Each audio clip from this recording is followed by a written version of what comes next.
For today's video mga mare ay late upload na naman tayo. Bali itong video na to mga mare ay ganap nga ito ng birthday ni Kuya Isko. Oh diba, ang tagal-tagal na, tas ngayon ko palang i-voice over. Bali itong mga mare ay sponsor lang ng kumari ko si Jonas Sanchez. Sa sobrang excited nga tong dalawa kong anak mga mare ay hindi na nga sila nakapag-almusal. Hinayaan ko na nga silang hindi kumain mga mare, basta ang importante ay busog yung nanay. Char. Pagpasok namin dito mga mare ay dito kagad pumunta si Iyon. At eto pala mga mare, naispatan ko nga tong kumari ko. Hindi ko alam na siya pala yung nabidyohan ko. Char. At eto na nga mga mare, lumabas na nga din to si Jollibee. Nakita nga ni Ian to si Jollibee mga mare at takot na takot. First time niya kasing nakita si Jollibee na gumalaw. Pero kinalaunan din mga mare ay nagpababa na nga din siya at sumayaw-sayaw na nga din siya. Pero ayaw niya dyan lumapit mga mare dahil natatakot pa nga siya. So ayan mga mare, sumayaw na nga din to si Jollibee. At kung makikita nyo nga mga mare ay talaga naman nag-e-enjoy to mga bata. Samantalang si Kuya Isko mga mare ay naboboring nga daw siya. Naboboring siyang panoorin tong si Jollibee. Bali dito ginanap yung employees party nila Maring Jonah. Since na malalaki na nga yung anak ni Maring Jonah ay sila Isko at Iyon na ang binigyan ng ticket. Sabi ko kay Maring Jonah ay sakto-sakto sa birthday ni Kuya Isko. Tinawag na nga yung first batch para kumain dito sa loob ng Kitsuna. Nagtaka nga si Kuya Isko dyan mga mare dahil pumasok kami at may lamesa pa. Birthday daw niya, bakit daw meron ganito? Bali nakadalawang tanong nga siya dyan mga mare sa akin. Yung unang tanong niya mga mare, bakit daw nag-imbita ako ng mga bata na hindi naman niya kakilala. Yung pangalawang tanong mga mare, tinanong niya sa akin kung magkano daw yung nagastos ko dito.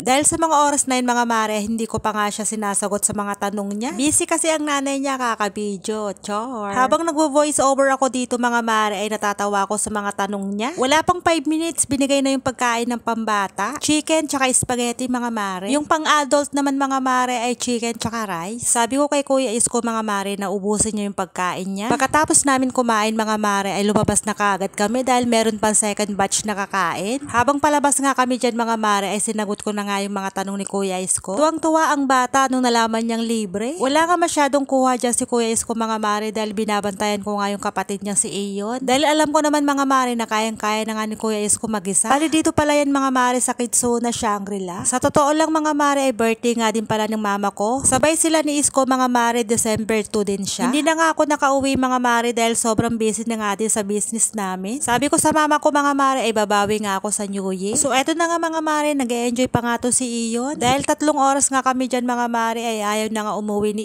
Iyon. Pagka-uwi nga namin ng bahay mga mare ay umorder na kaagad ako ng lutong pansit sa Ados. Tas puto. Bali yung cake naman mga mare ay binili ni Daddy Ron sa may Goldilocks. Dahil sa totoo lang mga mare ay wala na nga kaming oras para magluto pa. Dahil umaga pa lang mga mare ay busy na talaga kami sa projector tsaka screen namin. Dahil ito yung gusto ni Kuya Isko, yung mag-blow siya ng cake. O siya mga mare, hanggang dito na lang. Salamat sa inyong panonood. Bye!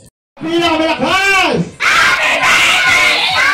Okay, blow na kanta, isang sabay-sabay. Happy birthday! Happy birthday!